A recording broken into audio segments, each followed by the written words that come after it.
les textes un peu depuis le premier, hein, même si vous n'allez pas lire depuis le début, mais vous pouvez Mhm. lire même quand même les versets précédents, et Ouais. ainsi pour avoir la meilleure compréhension, comme tu as fait.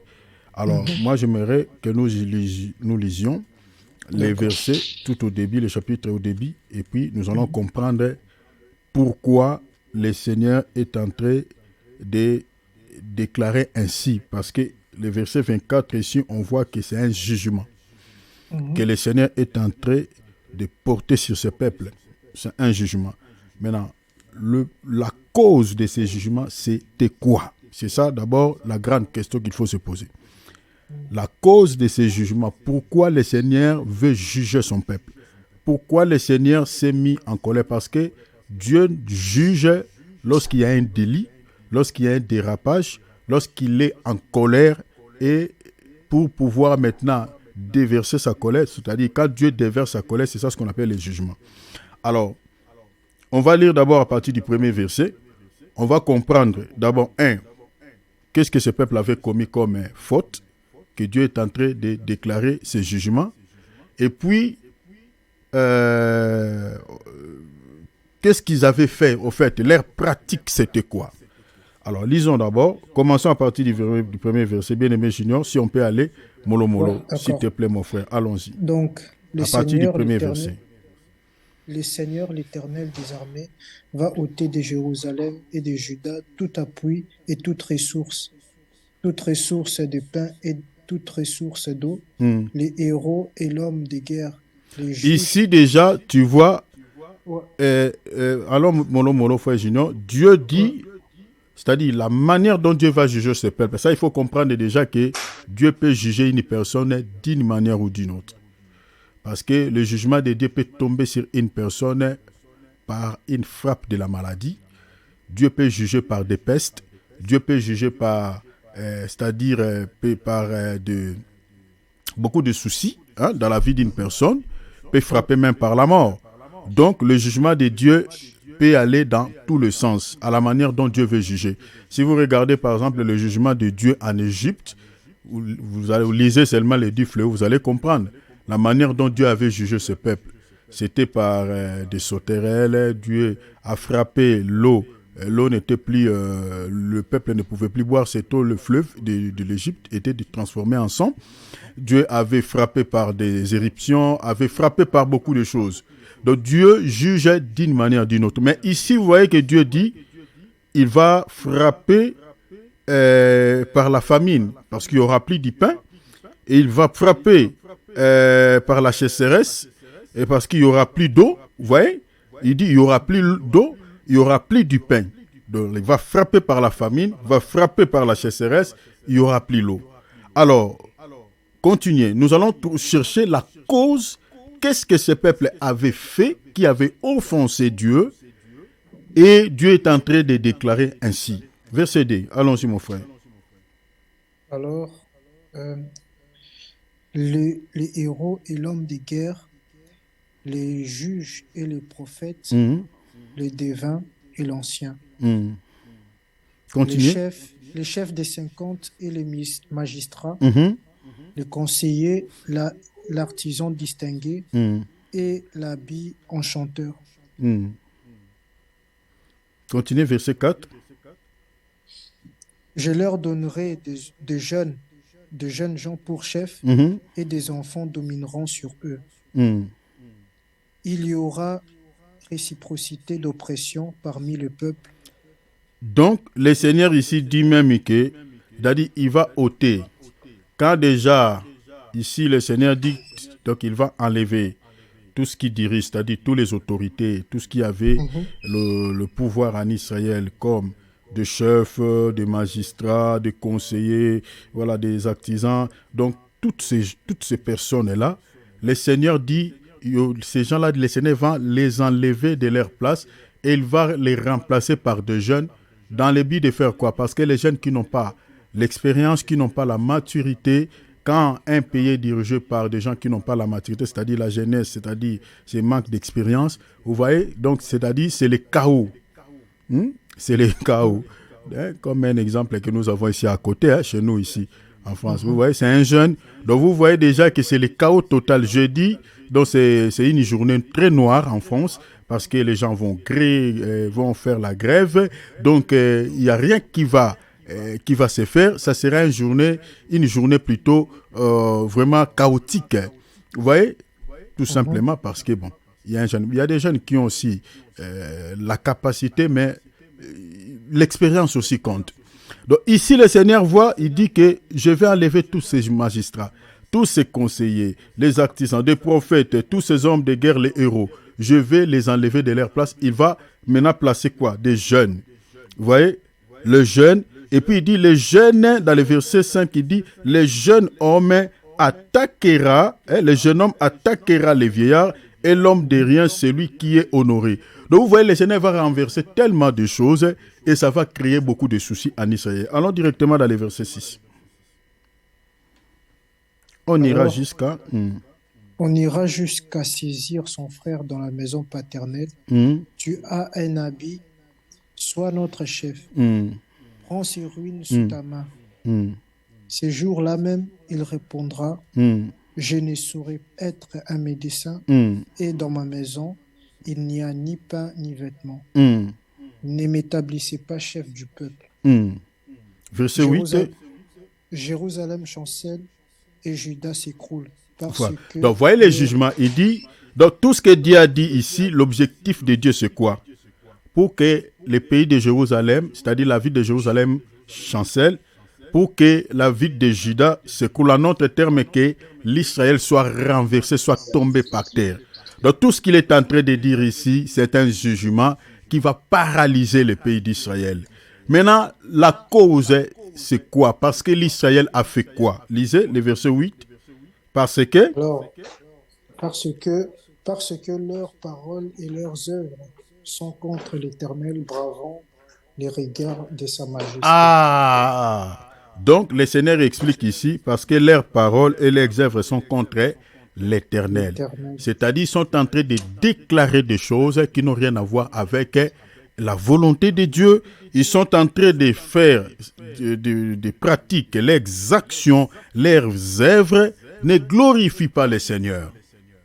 Et du coup, c'est ça ce qui énerve Dieu, parce que les gens ne respectent pas sa parole, les gens n'obéissent pas à ce qu'il dit, les gens marchent en contre de la volonté de Dieu, les gens font des choses qui n'honorent pas le Seigneur. C'est ça ce qui met le Seigneur en colère, c'est ça le but que le Seigneur veut renverser le pays d'Israël, veut paralyser ce pays. Donc ici, déjà à partir d'ici, nous comprenons que tout celui qui ne respecte pas Dieu, qui n'obéit pas à la parole de Dieu, le jugement de Dieu est sur sa tête. C'est-à-dire, c'était quelqu'un qui, s'il ne se répand pas, il est sous le coup du jugement de Dieu.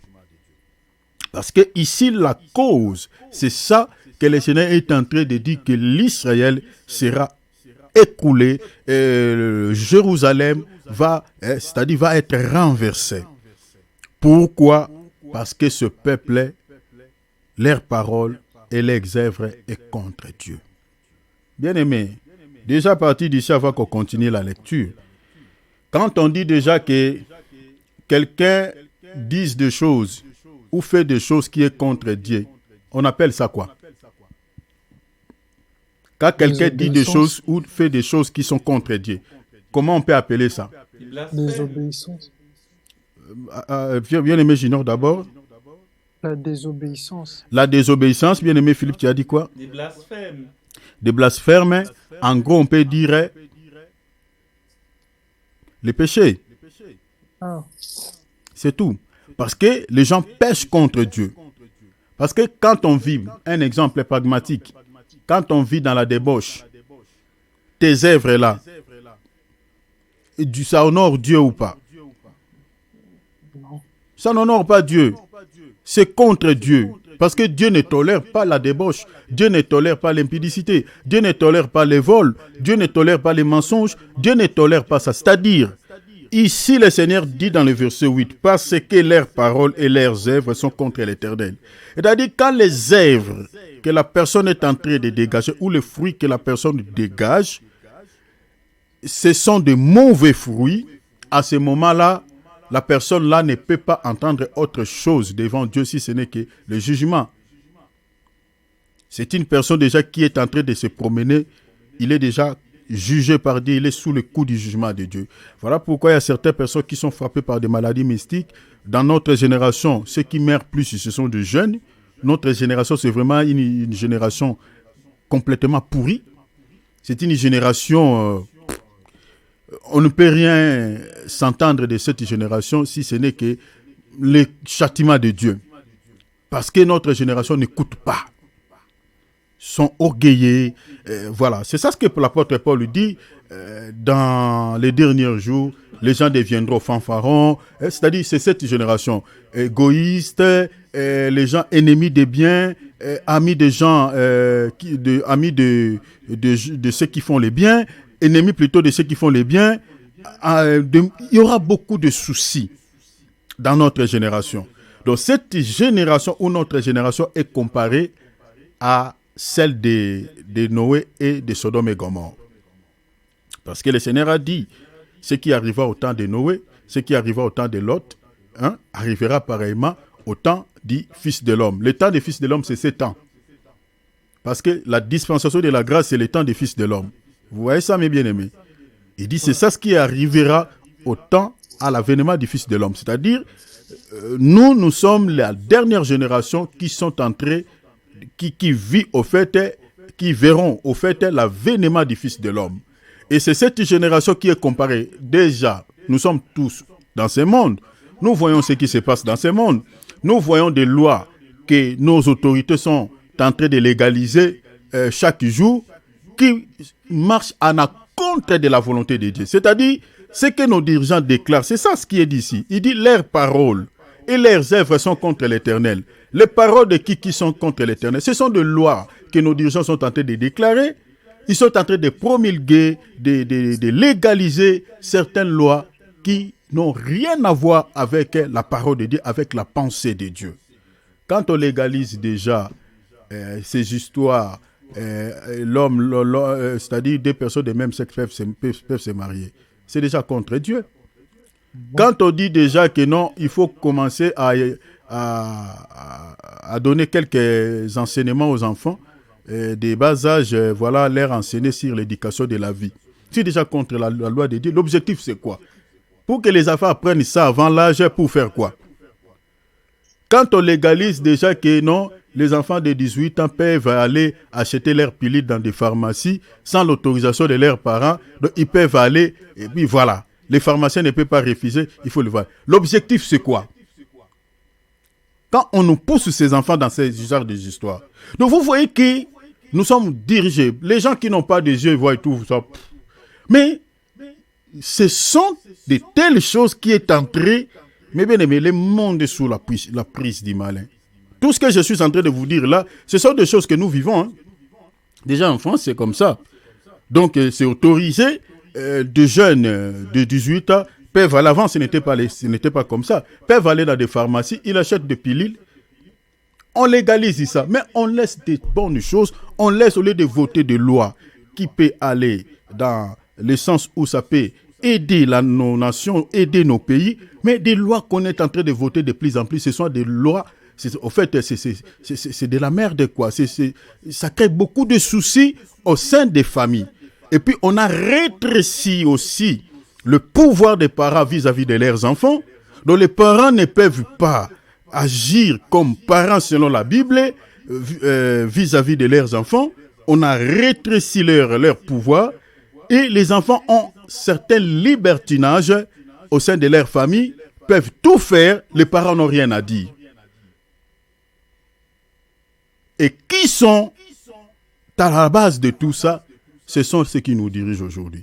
Le Seigneur dit ici, vous voyez, c'est pour cela que le Seigneur dit les magistrats, les héros, les hommes de guerre. Donc, c'est-à-dire, le Seigneur parle des autorités qui sont entrées dans la compromission. Vous voyez, c'est dans le verset 2. Et le verset 3, il dit les chefs de 50, les magistrats, les conseillers. Vous voyez, donc ce sont les gens, les dignitaires, vous voyez, les autorités qui ont mis certaines choses. C'est-à-dire, le Seigneur dit leurs paroles et leurs œuvres sont contre l'Éternel. C'est ça ce que nous vivons aujourd'hui. Les paroles de nos autorités sont contre l'Éternel. Vous voyez cela? Les actions, les œuvres, tout ce que nous sommes en train de vivre aujourd'hui, ce que les gens font comme pratique, les actions, c'est-à-dire ce que nous produisons comme fruits aujourd'hui, sont en accord de la volonté de Dieu. Et c'est ça ce qui met le Seigneur en colère. Le Seigneur dit, l'Israël sera renversé. En d'autres termes, le monde auquel nous vivons est sous le coup du jugement de Dieu. Tu peux avancer, bien-aimé, verset 9. Rapidement, frère Gignon. Ouais. L'aspect de leur visage témoigne contre eux, et comme Sodome, Le volume un peu pour aider l'enregistrement. Sinon, les gens qui vont écouter ne vont pas vraiment entendre. Ajoute un peu le volume, s'il te plaît, mon frère. Alors là, vous m'entendez bien? Là, c'est bon maintenant. Ça va, oui. Donc, alors, l'aspect de leur visage témoigne contre eux, et comme Sodome, ils publient leurs crimes sans dissimuler. Donc même, vous voyez quand même, le Seigneur, il a dit quelque chose ici, il dit, il dit quoi? Leur aspect et de leur visage témoignent contre eux, et comme Sodome et Gomorrhe, ils publient leurs crimes. Donc tu vois, donc il y avait, on peut dire ici, il y avait l'homosexualité. Déjà en Israël. Il dit leurs crimes. Les crimes ici, c'est les péchés. Donc c'est-à-dire, ceux qui étaient dans le pays de Sodome et Gomorrhe, on les retrouve en Israël. C'est ça ce qui attire. C'est-à-dire, c'est ça que les Seigneur disent, leurs œuvres. De leurs pratiques, c'est ressembler au Sodome et Gomorrhe. Or, notre monde auquel nous vivons aujourd'hui, c'est pire que Sodome et Gomorrhe. Hein. C'est pire. Parce que si vous allez au Canada, la bestialité est légalisée. Hein? Donc, quelqu'un peut se marier avec une bête, ils y vont à la mairie, on les bénit. On les donne un certificat de mariage légalisé au Canada. Il part avec son chien. Si c'est une chien femelle, donc on l'habille aussi avec une robe blanche. Avec un petit capuchon sur la tête aussi. On les met un képi. C'est grave ça. Vous pouvez taper sur Internet, vous allez voir ces choses aussi. Voilà. Donc, c'était vraiment pareil avec Sodome et Gomorrhe. Verset 11. Verset 10, pardon, frère Gignon. Dites que le juste prospérera, car il jouira du fruit de ses œuvres. Vous voyez, donc on parle des œuvres des justes. Continuez. Malheur au méchant, il sera dans l'infortune, car il recueillera le produit de ses mains. Ok, verset 12. Mon peuple a pour oppresseur des enfants, et des femmes dominent sur lui. Mon peuple, ceux qui te conduisent t'égarent, et ils corrompent la voie dans laquelle tu marches. Ceux qui conduisaient ce peuple ici, c'était qui? Ce sont des gens que le Seigneur a cités ici, les héros, les hommes de guerre, c'est-à-dire les autorités. Les magistrats, les conseillers, les chefs des 50, ce sont eux qui dirigeaient ce peuple. Et le Seigneur dit, mon peuple, ceux qui te conduisent t'égarent. Donc ceux qui dirigent. Aujourd'hui, si le monde est entré dans l'égarement, je vous dis franchement, il n'y a pas d'autres personnes qui ont aidé ce monde pour pouvoir vivre ce qu'on est en train de vivre aujourd'hui, si ce n'est que, un, nos dirigeants, nos autorités, deux, ce sont les serviteurs de Dieu, entre guillemets, les faux prophètes. Les faux prophètes, parce que ce sont des gens qu'on a cités ici, qui ont égaré ce peuple. Le Seigneur a parlé des prophètes dans le verset 2, les juges et les prophètes, les devins et l'ancien. Donc ce sont ces gens-là qui ont égaré le peuple. C'est ça ce que nous vivons aujourd'hui actuellement. Ce sont des prophètes, les soi-disant prophètes, les serviteurs de Dieu, et puis les autorités. Ce sont eux qui dirigent ce monde et qui ont conduit des milliers de gens aussi dans l'égarement, dans beaucoup de soucis. Alors, continuez, le verset 13. L'Éternel se présente pour plaider. Il est debout pour juger le peuple. Voilà. L'Éternel est en train de faire la plaidoirie. Il est debout pour juger le peuple. Verset 14. L'Éternel entre en jugement avec les anciens de son peuple. Donc, le Seigneur entre en jugement aux anciens de son peuple et avec ses chefs. Donc, ce sont eux qui ont égaré le peuple. Vous voyez, continuez. Vous avez brouté la vigne, la dépouille du pauvre est dans vos maisons. Continuez, mon frère. De quel droit foulez-vous mon peuple et écrasez-vous la face des pauvres? Vous voyez, le Seigneur dit, de quel droit foulez-vous mon peuple? Donc, vous comprenez, c'est ça ce que j'ai dit. Donc, ce sont ces gens qui étaient censés être un modèle, comme nos autorités. Si tu regardes leur profil, ils ont des diplômes, 5 diplômes, docteur en droit, docteur en philosophie éthique, docteur en sciences politiques, docteur en ça, docteur en ça. Ils ont tellement de diplômes, mais leur sagesse, c'est une sagesse pourrie. Donc, c'est une sagesse qui n'a rien à voir avec la véritable sagesse. Donc, tout ce qu'ils ont acquis dans le monde, dans les études comme connaissance, ça ne sert à rien au sein de nos nations, de nos pays. Ça ne sert à rien. Regardez ce qui se passe au Congo démocratique. Vous allez voir, nous avons des politiciens, quand ils parlent le français, ils ont l'art de parler. Ils ont l'art de parler, ils savent parler. Mais ce sont des grands voleurs. Donc quand on parle de détournement, les mots qu'on devait coller à ces gens, c'est dire tout simplement des voleurs. Au lieu de dire qu'il a détourné l'argent. Ça, c'est un peu propre. Ça sent un peu, quand vous l'entendez, ça dilue un peu la force de l'acte que le monsieur a fait.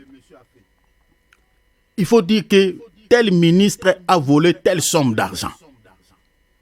C'est un voleur qualifié. Ajoutez quand même aussi ça.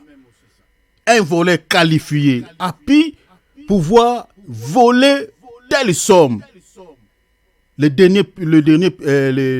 Comment on dit dans un langage politique, c'est-à-dire l'argent des contribuables, voilà, de paisibles peuples, vous voyez, qu'il a détourné.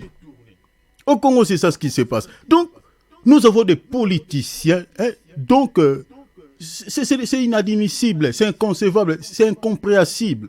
Vous allez voir quelqu'un qui parle bien les Français, qui explique bien les choses. Vous allez voir quand vous regardez son profil, il a fait des études au Canada, il a fait des études dans tel pays, il a 5 et 6 diplômes. Tu regardes sa famille, les enfants frappent les thorax, et voilà. Ils ont un papa qui a fait beaucoup d'études, qui est ministre. Mais ministre, voleur, Mouyibi. Ce sont de tels dirigeants. Parce que la majorité aussi sont des enseignants. Ils enseignent dans les universités. Mais qu'est-ce qu'ils sont en train de communiquer? Parce qu'on donne que ce que l'on a. Voilà pourquoi nous avons même une génération de gens qui ont fait des... Je ne dis pas tous, il y a toujours l'exception. Nous avons une génération, quand vous leur donnez un poste, vous allez voir que la personne, la première des choses, quand on lui confie une somme d'argent qui est passée par les ministres là qui est jeune, il détourne. C'est ça ce qui vient de se passer en Mbuji-Mayi. Plus de 51 millions de dollars qui sont disparus. Oh, mon frère. Des sommes colossales. Vous n'aurez pas d'idée. Et vous regardez les gens qui ont fait ça en costume et cravate, comme des gens sérieux, mais ce sont des voleurs comme pas possible, des voleurs qualifiés. Et ce sont de tels dirigeants qui n'ont pas un modèle, qui n'ont pas un bon exemple pour la jeunesse. Et ici, le Seigneur dit, de quel droit foulez-vous mon peuple? Donc c'est-à-dire le Seigneur se met en colère contre ces gens. Donc quand on a des mauvais dirigeants, ces gens-là peuvent égarer carrément le peuple. Et c'est ça ce qui énerve Dieu. Continuez le dit, et écrasez-vous la face du pauvre. Ouais? Donc on s'en fiche complètement des pauvres. Donc vous voyez, donc comme certains les dirigeants que nous avons, on dit allez, on lui donne l'argent comme Matata Pone. On lui donne l'argent, on dit c'était pour faire des champs. Hein? L'affaire de Bukanga Lonzo, c'était pour produire tout ce qui est agricole. il a pris tout cet argent, il a mis ça dans sa poche. Et le peuple qui est pauvre ne peut que pleurer devant Dieu dans sa famine. Et lui, il est en train de rouler carrosse. Il vit une vie, ce sont des maudits.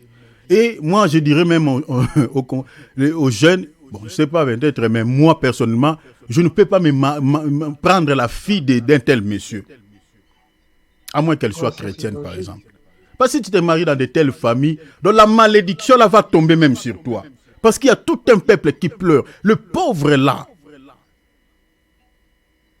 leur argent que tu as volé là, sont en train de pleurer et c'est Dieu qui va te juger. Avec la justice que nous avons, une justice corrompue. Donc une telle personne, il se promène librement, il a corrompu le juge. Ah mais oui, tu corrompes le juge, mais il y a un juge que tu ne peux le corrompre. C'est l'Éternel Dieu des armées. Donc le monsieur là, comme il se promène là, il est sous le coup de la malédiction. Je ne parle pas seulement de lui, mais tous ceux qui ont volé l'argent du contribuable congolais, du peuple congolais, ces gens-là sont sous le coup de malédiction parce que c'est l'argent des pauvres. La majorité de cette population souffre. La majorité de cette population sont dans la pauvreté. Et c'est pareil pour tous les pays à travers le monde. C'est pareil. Donc, vous détournez cette somme. L'argent, par exemple, qui pouvait aider pour construire des hôpitaux. Toi, tu voles ça. Tu souhaites quoi pour ceux qui tombent malades? Les pauvres là qui tombent malades. Toi, tu les souhaites quoi? La mort. C'est ça ce que le Seigneur dit ici. Il dit, écrasez-vous la face des pauvres. Donc, ce sont des gens qui sont en train d'écraser. Donc, ils n'ont qu'un souci des pauvres. Donc, tout ce qu'ils cherchent, c'est la malheur des gens qui sont dans la détresse. Le malheur des gens qui sont dans la détresse. Et le Seigneur se met en colère. Ça, je suis en train d'expliquer ce verset d'abord sur le plan, je peux dire, doctrinal. Mais on peut expliquer aussi ce chapitre dans la révélation parce que c'est le jugement aussi de Dieu qui va se battre dans ce monde. Allons dans le verset 16. L'Éternel dit, parce que les filles des Sion sont orgueilleuses. Le Seigneur dit, même les filles, il ne parle pas seulement de peuple, mais des hommes. Mais il dit, même les filles de Sion sont devenues quoi? Orgueilleuses. Leur orgueil, c'était lié à quoi? Allons-y, mon frère. Et qu'elles marchent le cou tendu. Le cou tendu. Tu vois comme le cou, voilà. Donc, parce qu'ils savent, bon. Parce que quand tu vois quelqu'un se promène aussi, les filles, on appelle ça aussi la fierté, voilà. Abouki Kingo, voilà, il fait comme ça. Donc, le Seigneur dit, regarde les coups tendus. Donc, ça, c'est l'orgueil. Le Seigneur, quand il regarde au ciel, il dit, il regarde voir cette créature. Très orgueilleuse. Continuez. Et les regards affrontés. Et les regards effrontés. Parce qu'elles vont à petits pas. Ah! Parce qu'elles vont à petits pas. Alingalo dit azodenda. Voyez, elles marchent un peu lentement. Voilà. Et quand elles marchent là, tout ça, c'est comme si quelqu'un qui n'a pas envie de piétiner la terre. La terre est tellement sale. C'est pour cela qu'elle marche avec beaucoup de contrôle, beaucoup de réticence. Elle marche à petits pas. Alingala zokodenda. À petits pas. Voyez? C'est ça ce que le Seigneur dit. Continuez. Et parce qu'elles vont à petits pas, et qu'elles font résonner les boucles. Ah! Quand elles marchent à petits pas, elles font résonner les boucles qu'ils ont mis où? Qu'elles ont mis dans leurs pieds. Voyez? Donc, c'est ça ce qu'on voit aujourd'hui. Si vous regardez les jeunes, de nos jeunes sœurs de ce temps, ils ont des boucles dans les pieds, hein? Vous voyez, quelques fantaisies aux pieds. Et quand tu marches, tu vois, et quand elle met comme ça, elle met quelques fantaisies aux pieds là. Elle ne va pas porter un pantalon qui va voiler cela, hein? C'est-à-dire, elle va se mettre en mini-jupe, donc vous allez sentir, il faut que les gens voient. C'est lié à l'orgueil. C'est ça ce que le Seigneur dit. Elle est orgueilleuse, la fille de Jérusalem. Parce qu'elle a mis des fantaisies aux pieds. ces fantaisies, les boucles là au pied. C'est ça ce qui fait que la fille de Jérusalem soit orgueilleuse. C'est ça ce qu'on voit aujourd'hui dans notre génération. Regardez nos sœurs là, quand elles mettent ces boucles là au pied, vous voyez, un peu quelques fantaisies là. Donc quand elles marchent, surtout si elle est, que ce soit noire ou jaune, voilà, elle a des beaux pieds. Vous allez voir que des belles jambes là. Donc tu vois que c'est pour séduire, très orgueilleuse. Oh mon Dieu, que Dieu nous sauve. Allez-y mon frère. Verset 17. Le Seigneur rendra chauve le sommet de la tête des filles de Sion. Le Seigneur va dire quoi? Il va rendre chauve. Hein? Donc si vous voyez d'autres femmes calviciennes, je ne sais pas si ça s'est dit en français. Chauve. Ça, c'est un mot que je viens de fabriquer tout à l'heure. Ah, Dieu nous sauve. Donc, une femme chauve, hein? Donc, cette femme-là, il faut vérifier, bien peut-être elle peut avoir des problèmes avec le Seigneur. Parce que ce n'est pas normal une femme qui n'a pas de cheveux, qui manque de cheveux. Parce que Dieu a donné la chevelure aux femmes parce que c'est la gloire. C'est ça ce qui fait la fierté d'une femme et sa beauté. Mais quand vous voyez une femme qui n'a pas de cheveux, en tout cas, un petit conseil, il faut qu'elle cherche les hommes de Dieu pour savoir ce qui est dit à cette perte de cheveux. Parce que ici, le Seigneur se met en colère, il dit, je vais rendre chauve le sommet de la tête des filles de Sion. Pourquoi? Parce que ces chevelures cheveliers était devenu quelque chose pour que cette fille de Sion puisse se comporter en orgueilleuse devant le Seigneur. Elle était devenue orgueilleuse parce que regardez les femmes qui ont des cheveux longs. Regardez même dans le monde, les femmes qui ont des cheveux longs. Frère, même ici elles cherchent le mariage. Si tu t'approches d'elle, il faut se préparer. Quand elle va prendre ses cheveux dans la main, elle jette ça un peu au dos comme ça. Elle te regarde un peu comme si tu es en train comme si tu te sens de mauvaises odeurs. Elle te regarde un peu avec des yeux hautains là. Elle pousse ses cheveux comme ça. Parce que c'est ça ce qui fait sa fierté. C'est ça ce qui fait monter l'orgueil dans son cœur. Le comportement des filles de Sion, c'était comme ça. Elle était devenue orgueilleuse à cause des cheveux, de la chevelure que le Seigneur leur avait donnée. Continuez, frère. L'Éternel découvrira leur nudité. Le Seigneur dit, elle va exposer leur nudité. Vous savez, une femme qui est exposée, qu'on expose sa nudité, cette femme-là peut mourir même sous la tension. Il y a des femmes qui ont fait des crises comme ça, des crises cardiaques. Tout simplement parce qu'on a exposé sa nudité. Tu vois, les femmes sont possédées par des esprits de séduction. En portant des mini-jupes, elles montrent ses parties intimes, ses cuisses. Elles aiment faire ça. Mais si on coupe cette jupette, la craque, on l'expose vraiment comme en tenue d'Adam. Ah, là, elle va sentir maintenant que c'est pas drôle, ça rigole plus.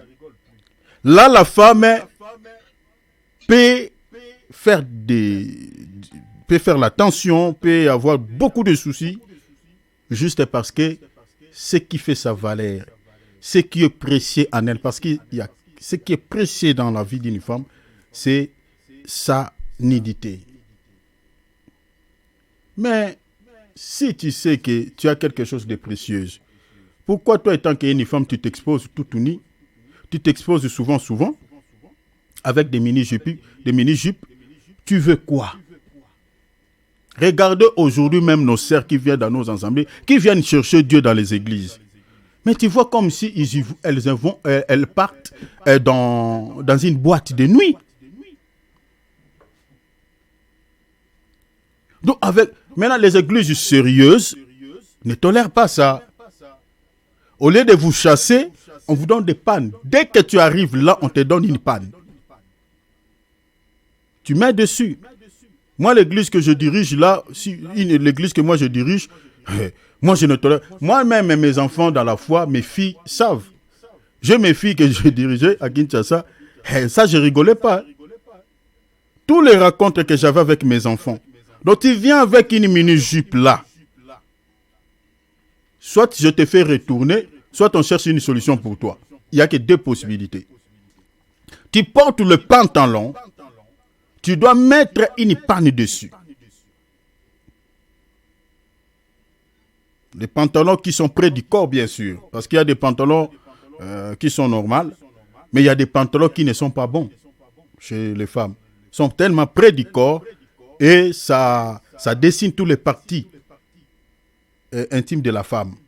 Et de telles tenues, à l'église, ça peut déconcentrer certains frères qui ne sont pas affermis dans la foi. Vous voyez? Ça peut les déconnecter. Quelqu'un qui est venu chercher Dieu, être en contact avec Dieu, toi tu le viens, tu portes une tenue qui déconcentre les frères.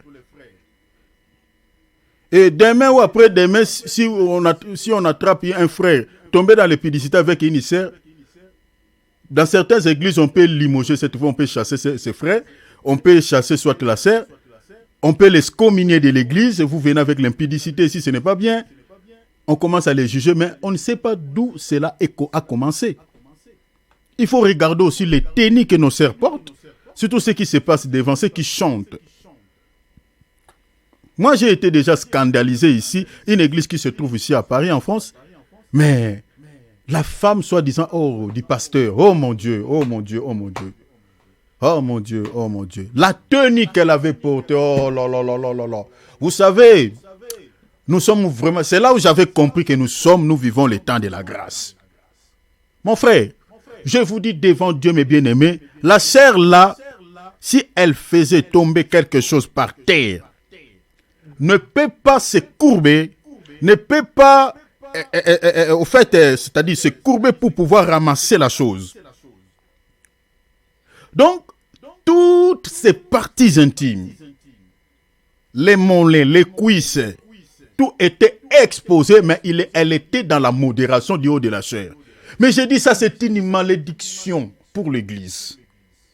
Et je n'avais pas pu supporter cela, j'ai écrit. Parce que c'était en live. Je dis de telles tenues, ça c'est dans l'église. On a supprimé mon message, les commentaires. J'ai réécrit encore. Je dis même si vous allez effacer, mais essentiel que les messages passent, vous l'effacez, vous lisez. C'est dans l'église. Et inutile l'église, ce sont des églises abominables. Abominables. Donc, vous voyez, le Seigneur dit, je vais exposer leur nudité. Les hommes de Dieu ont une responsabilité parce que ce sont des dirigeants. Ici, la sentence de Dieu va tomber même sur les prophètes selon le verset 2. Selon le verset 2. Va tomber même, verset 2, va tomber même sur les prophètes, c'est-à-dire les hommes de Dieu. Les serviteurs de Dieu ne tolèrent pas tout, ne peuvent pas tolérer certaines choses dans les églises. Surtout nos sœurs qui viennent, tout ça. Il faut regarder les tenues que les sœurs portent.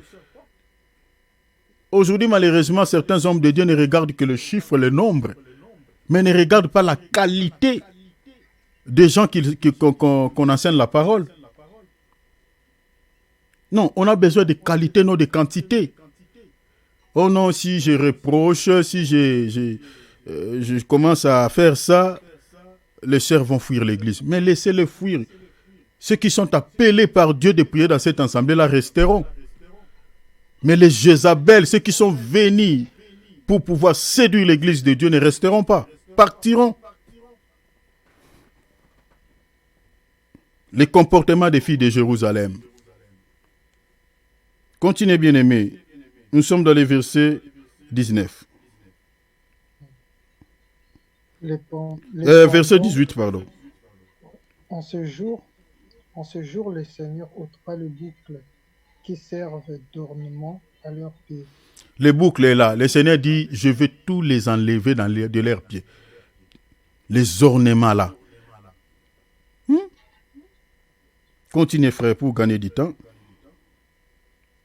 Et et les filets et les croissants, hum, les pendants d'oreilles, les bracelets et les hum, poils, hum, le diadème, les hum. chaînettes des pieds et les ceintures. Donc, vous voyez Et les... ici ce qui est en train de mettre, c'est-à-dire de faire que le fils de Jérusalem soit orgueilleuse, se comporte en orgueilleuse, c'est tout ce qui est fantaisie qu'ils mettaient dans leur corps, les boucles d'oreilles, les pendants, c'est-à-dire tout ce qui faisait leur ornement. C'est ça le comportement pour... donc je vais m'arrêter ici. Donc voilà, c'est tout ce qui est dit dans ce texte. C'est ça ce qui fait que notre génération, nos sœurs, les filles de Jérusalem de notre temps se comportent en orgueilleuses. Au fait, les ornements, les boucles, tout ce qu'ils utilisent pour embellir leur chair, c'est ça ce qui sème ce qu'on appelle l'orgueil dans leur vie. Avec l'histoire des make-up, déjà là, ça rigole pas. Quand une femme, vous voyez, mettre les cils, les cils là que les femmes mettent, donc je ne sais pas, elles veulent se ressembler aux poupées.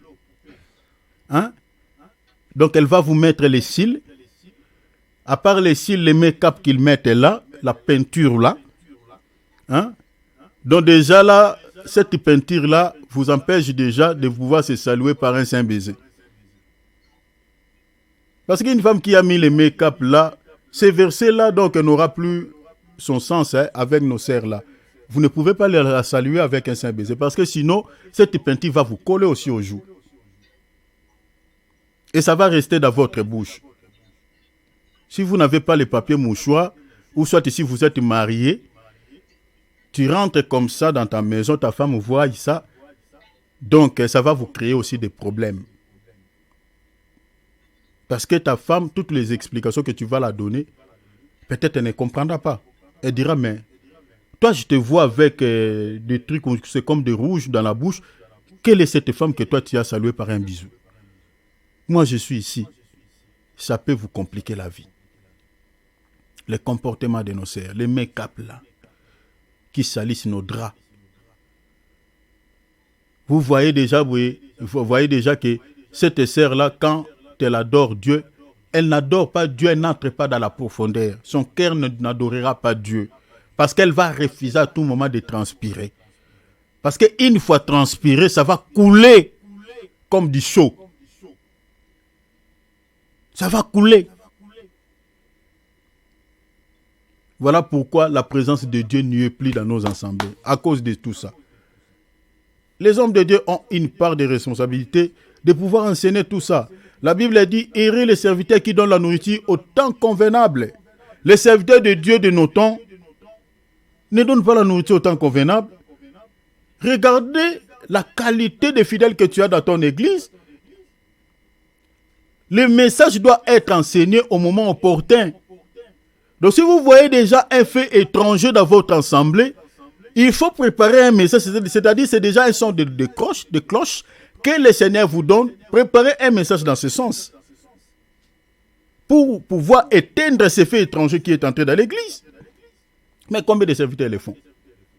Tu vois les frères qui portent des pantalons fashion, vous trouvez ça normal. Les sœurs qui viennent avec des mini-jupes, vous trouvez ça normal. Les chaînes qui viennent avec beaucoup de bijoux dans les corps, des chaînes comme voilà, Kikson, comme c'était autant de sacrificateurs qui entraient dans les lieux très saints, avec des clochettes, donc avec des bracelets aux pieds. Ici, vous voyez même le Seigneur dit, c'est dans les versets, il dit des diadèmes, des chaînettes aux pieds, voilà. Il dit quoi? Des bagues au nez. Il y a des anneaux au nez. Le piercing là. Ce sont des choses qui remontent plus loin. C'est dans les versets ici 22, 6 et 22. Ça existait déjà au temps d'Israël. Ça existait. Donc vous voyez les femmes avec des piercings, ils percent le nez, le joue, tout ça. Ce sont des choses que le Seigneur dit, que le Seigneur avait... c'est-à-dire qui avait mis le Seigneur en colère contre les filles de Jérusalem Parce que c'est ça ce qui s'émet, ce qu'on appelle l'orgueil dans le cœur de la fille de Jérusalem. Donc vous comprenez que quand vous voyez une femme mettre toutes ces choses, des piercings, des boucles, ça et là, vous voyez l'oreille ici que Dieu a créée, c'est tellement troué depuis ici au bout, ici jusqu'à la fin ici, il a mis des bijoux, il a mis des histoires. C'est ça ce que le Seigneur appelle l'orgueil. Le monde auquel nous vivons est caractérisé par 3 grands péchés. La convoitise de la chair, la convoitise des yeux et l'orgueil de la vie. C'est ça qui est dans ce monde. L'orgueil de la vie. Les hommes de Dieu ont une part de responsabilité. Il faut prêcher, interpeller les enfants de Dieu chaque jour. Quand vous voyez déjà les gens qui prient dans votre assemblée, qui se comportent pas bien par rapport aux Saintes Écritures, il faut véhiculer un message qui va interpeller ces enfants de Dieu afin qu'ils arrangent leur vie. Errez les serviteurs qui donnent autant la nourriture autant convenable. Parce que si l'homme de Dieu néglige cela, il laisse le peuple de Dieu en libertinage. Toi, tu veux garder le nombre de gens dans votre assemblée, dans ton assemblée. Tu ne veux pas garder la qualité, tu seras aussi jugé. Parce que ici, le jugement de Dieu n'était pas tombé sur le peuple, mais Dieu avait jugé même ceux qui avaient poussé le peuple dans l'égarement. Ceux qui étaient censés de corriger ce peuple, ceux qui étaient censés de pouvoir ramener ce peuple dans le droit chemin, le jugement de Dieu aussi était tombé sur eux. C'est-à-dire que ce soit les autorités, les magistrats, les autorités, tout ça, qui ne votaient pas des lois qui pouvaient sanctionner des mauvaises choses. C'est ça ce qu'on voit aujourd'hui. Même sur les réseaux sociaux là. Quand vous parlez contre l'homosexualité, quand vous parlez contre des lois bidons qui sont votées dans nos pays, Facebook peut vous bloquer, YouTube peut vous désactiver les comptes. Mais on nous envoie des notifications de pornographie dans nos plateformes, sans autorisation.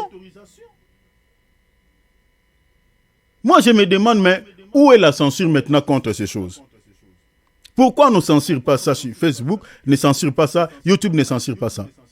Mais par contre, si vous parlez dans une vidéo, vous parlez quelque chose qui va en contre avec... Là, du coup, directement, il y a la censure est là.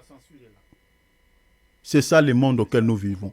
Le mal est appelé bien, le bien s'appelle maintenant mal. Maintenant, dans nos assemblées, les hommes de Dieu doivent veiller à ça. Parce que le Seigneur, son jugement, sera sur les autorités qui tolèrent le mal, qui légalisent le mal. Ici, selon cette écriture d'Ésaïe chapitre 3, jusqu'à la fin, le Seigneur a jugé. Les magistrats a jugé les autorités, les dignitaires. Le Seigneur les a jugés. Non seulement, et même les serviteurs de Dieu qui étaient censés de sonner le chauffard, de pouvoir rappeler les peuples, d'interpeller les peuples. Et aussi, ils avaient laissé le peuple en libertinage. Et le Seigneur dit, il va aussi les juger. Les hommes de Dieu qui laissent le sœurs venir avec des mini-jupes dans nos assemblées là, qui laissent nos sœurs là mettre le make-up, ce produit-là. Moi, je les déteste comme pas possible. Ça vient tout droit de l'enfer.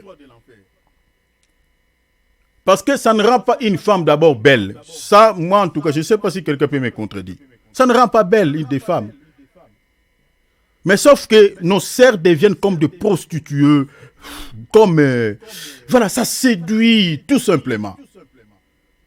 Avec des paupières là comme, je ne sais pas, comme le poupée là, tout ça. Des cils là qu'ils mettent là. Mais c'est vraiment la séduction. Si tu regardes, c'est la séduction. Et moi, je ne crois pas qu'un enfant de Dieu, une fille de Jésus-Christ qui a le Saint-Esprit, mon frère, je doute fort qu'il utilise ces choses. Parce que dans ton cœur, dans ton esprit, le Saint-Esprit ne te laissera pas tranquille. Le Saint-Esprit, il est comme une femme qui est enceinte.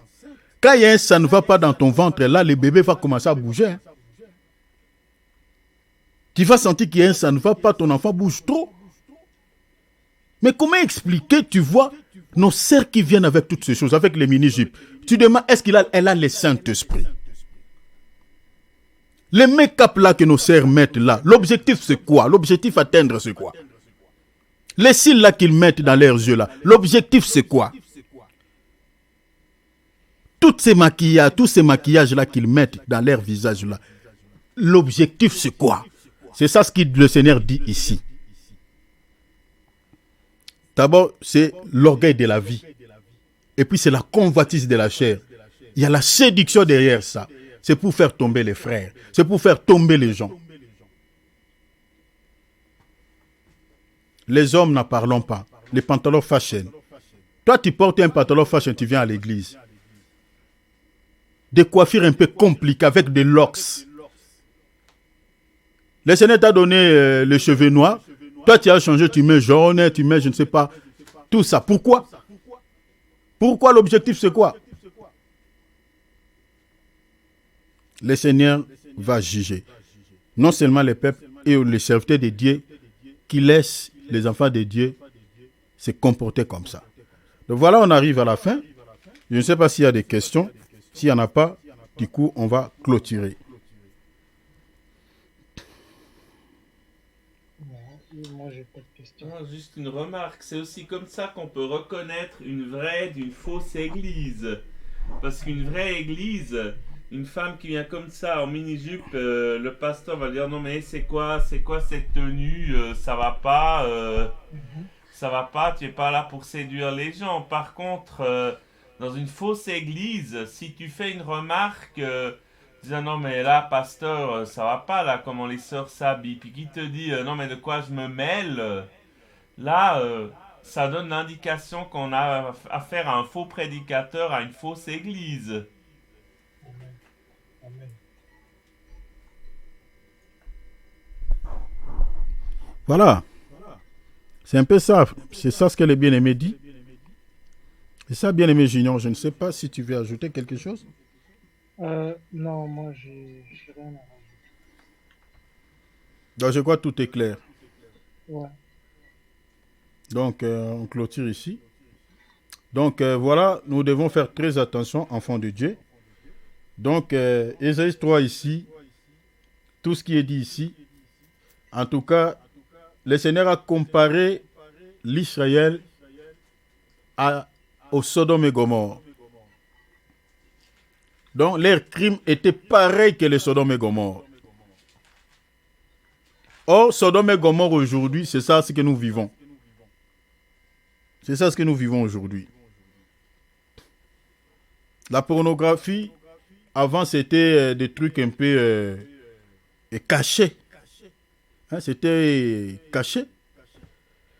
Moi, je me rappelle quand on grandissait, si vous allez au cinéma, vous allez voir qu'il y avait des films, des programmes qui étaient des programmes matinés, qui étaient des programmes qui étaient exclusivement pour les enfants, les jeunes, le mineur.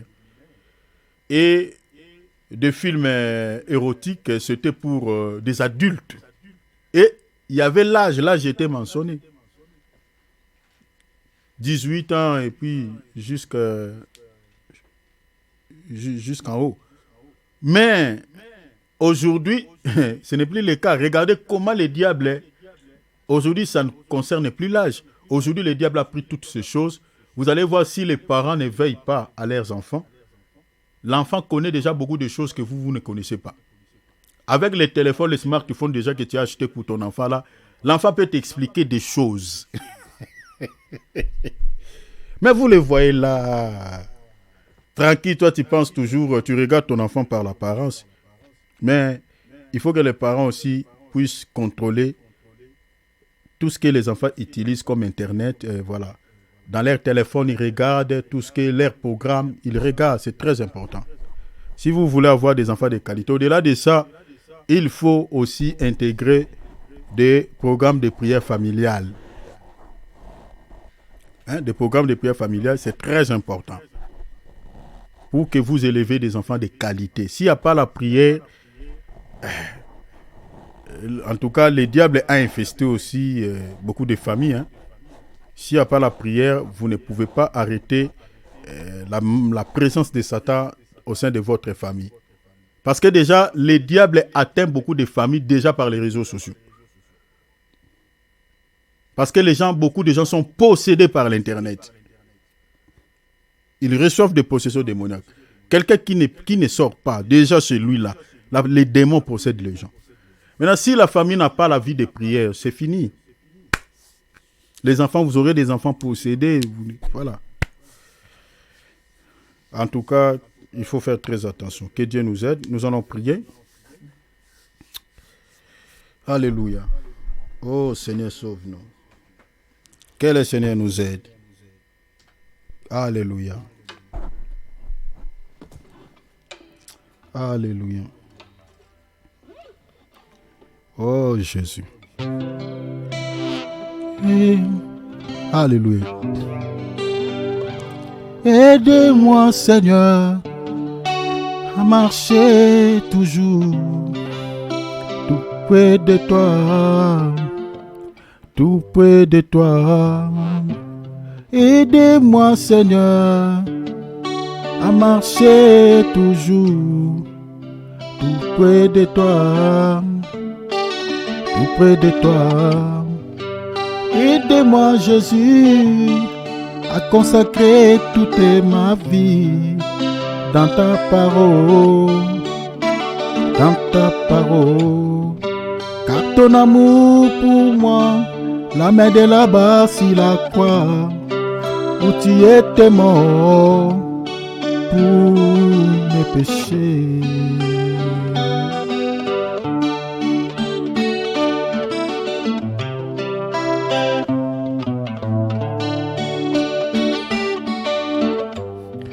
Aide-nous Jésus à marcher toujours tout près de toi. Tout près de toi. Aide-nous Jésus-Christ à consacrer toutes nos vies dans ta parole, dans ta parole. Car ton amour pour moi, la main de là-bas sur la croix, où tu étais mort pour mes péchés. Nous allons prier, nous allons remercier le Seigneur pour le temps qu'il nous a donné. Prions au nom de Jésus. Merci Père pour le temps que tu me donnes avec mes frères. Merci notre Dieu. Merci d'être là avec nous. Merci pour le temps que tu nous as offert pour pouvoir partager ce temps dans ta présence. Oh Père, que toute la gloire et l'honneur te soient rendus. Merci Saint des Saints. Merci Père éternel d'être avec nous. Merci de nous avoir inspirés. Merci de pouvoir permettre Seigneur que nous ayons ce temps de partage. Merci de nous avoir bénis au travers de ce partage. Que toute la gloire et l'honneur te soient rendus Seigneur. Merci Yahweh. Mon âme te dit merci. Nous allons remettre cette nuit entre les mains du Seigneur. Priez aussi pour le programme qui va commencer déjà ce lundi. Remettons cela entre les mains du Seigneur. Prions. Seigneur, nous remettons cette nuit entre tes saintes mains. Sois avec nous, Père. Dors avec nous dans la paix.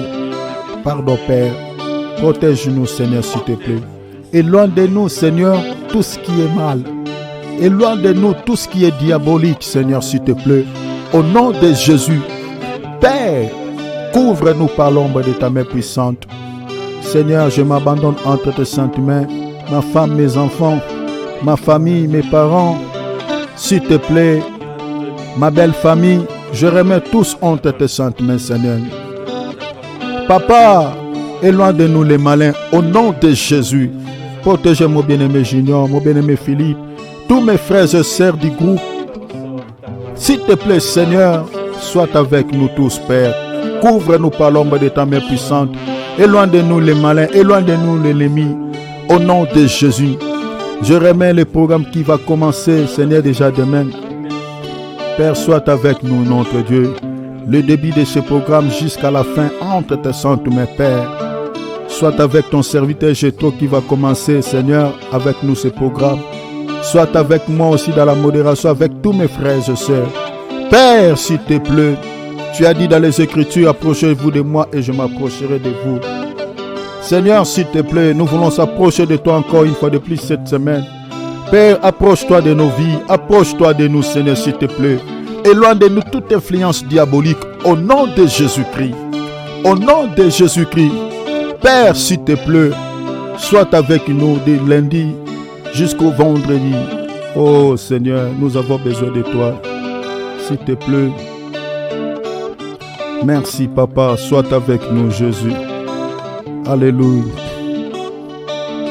Alléluia. Prince de paix, sois loué. Tu es bon, mon Seigneur. Prince de paix, sois loué. Tu es bon, mon Seigneur. Prince de paix, sois loué. Tu es bon, mon Seigneur. David a dit, j'étais jeune, j'ai vieilli. David a dit, j'étais jeune, j'ai vieilli. Je n'ai pas vu un juste abandonné, ni son fils mendiant son père. La puissance dans le nom de Jésus. La puissance, quelle puissance, quelle puissance. Prince de paix, sois loué. Tu es bon, mon Seigneur, sois béni notre Père. Prince de paix, sois loué. Jésus, tu es bon, mon Sauveur. Prince de paix, sois loué. Tu es bon, mon Sauveur. Prince de paix, sois loué. Tu es bon, mon Jésus. Sois béni, Seigneur. À jamais, à perpétuité, sois béni. Sois béni, Père. Merci, Père. Au nom de Jésus. Acclamons le Seigneur, mes bien-aimés. Alléluia. Gloire à Dieu. Vraiment, merci, mes bien-aimés. Nous sommes arrivés à la fin. Sois béni, bien-aimé Junior.